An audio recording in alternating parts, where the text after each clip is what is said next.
Aumento do consumo e escassez dos recursos naturais. A sustentabilidade fraca, ela considera que o aumento do consumo humano é compensado pelo desenvolvimento tecnológico e maior eficiência dos processos produtivos.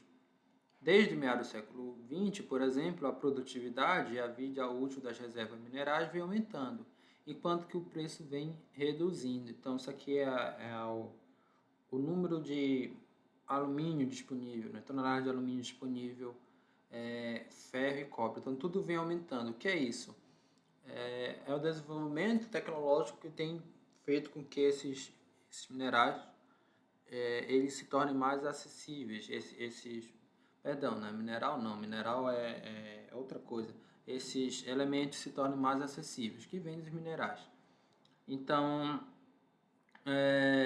só a gente pensar na situação do petróleo, do pré-sal no Brasil. Então, lá no início do século XX, a reserva de pré-sal sempre teve lá no litoral brasileiro, mas a gente não tinha tecnologia para acessar ela. Quando a Petrobras desenvolveu essa tecnologia, aí sim o petróleo pôde ser acessível, então as reservas acessíveis, que é esse indicador, aumentaram.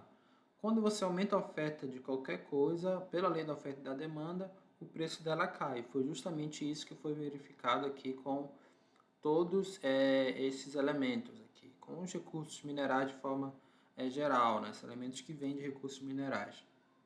Então, o Lomborg ele verificou essa tendência para outros recursos, como ouro, prata, zinco, enxofre, fósforo, potássio. E o zinco está de novo aqui, não deveria estar. Então, então é uma tendência geral de queda dos preços desses recursos, contrastando essa ideia de escassez dos recursos naturais. Você teve aí na década de 80 uma grande aposta que ficou conhecida entre um ambientalista, que foi o Ehrlich, e um empreendedor, que foi o Julian Simon. Então, o ambientalista ele dizia que o preço das commodities minerais iria aumentar justamente em função da escassez. O empreendedor disse que não, queria reduzir por conta da tecnologia. Eles apostaram na década de 80 ou no período de 10 anos de longo prazo para ver como é que se comportaria esse preço, se no final de 10 anos o preço ia estar maior ou menor. E o preço realmente estava menor. Então quem ganhou foi o empreendedor. Além disso, se a gente pensar na Terra, ela tem um espaço limitado, mas já existem iniciativas de mineração interespacial. A NASA fez uma missão a um asteroide com depósitos metálicos que podem valer quadrilhões.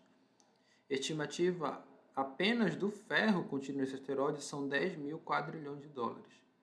A economia global, considerando todos os países, são 80 trilhões. Então, é um número muito maior de riqueza que tem só num asteroide. No único asteroide tem mais riqueza do que na Terra inteira, do que foi produzida pelos países inteiros. Não na Terra, mas do que foi produzido por todos os países. E aí você tem várias empresas e iniciativas de exploração interespacial. Um dos caras que mais investe nisso é o Jeff Bezos, o dono um dos donos da Amazon, melhor dizendo, o principal dono da Amazon, e o homem mais rico do mundo também. Está investindo de forma pesada aí nessa exploração espacial com visas a recursos naturais. Então, se tinha aquela ideia de que os recursos naturais se limitavam à Terra, com a exploração interespacial, essa ideia cai por água abaixo, vai caindo aos poucos por água abaixo, e você já pode explorar recursos minerais aí no espaço. Já tem alguns indícios de que isso pode acontecer daqui a alguns anos, quase que traçando um paralelo com as grandes navegações ali do século XIV, XV ou até antes. Então, esse asteroide ele não contém apenas ferro, mas também níquel e metais preciosos. Então, imagina o tanto de metais preciosos que tem nesse asteroide. A sustentabilidade forte, ela vai dizer que o consumo humano cresce de forma extraordinária e pode ocorrer sim uma verdadeira crise se países como a China e a Índia atingirem o nível de consumo norte-americano. Aqui está o gráfico, o país desenvolvido aqui tem esse nível de consumo, os menos desenvolvidos têm esse nível. O que vai acontecer se todos eles ficarem aqui no nível dos países desenvolvidos? Você vai ter uma grande pressão por recursos alimentícios, por exemplo. Se os chineses, os indianos começarem a comer bastante McLanche, por exemplo, né? Na Índia existe McLanche, mas ele não é de boi, porque o boi é um animal sagrado, ele é de frango. Mas se os indianos começarem a ter esse hábito, com a população que tem China e Índia, aí já tem quase 40% da população mundial, vai ter uma verdadeira bomba de consumo. Isso vai causar uma pressão sobre os recursos naturais. Além disso, a corrente da sustentabilidade forte acredita que não se pode ter uma fé cega na tecnologia. Porque o acesso à tecnologia é desigual e pode ser utilizada de forma positiva ou negativa. A forma negativa que nós conhecemos, a história já provou isso, foi a própria bomba de Hiroshima e Nagasaki. Então, tecnologia não vem só para o bem, também pode vir só para o mal, e ela não está acessível a todos.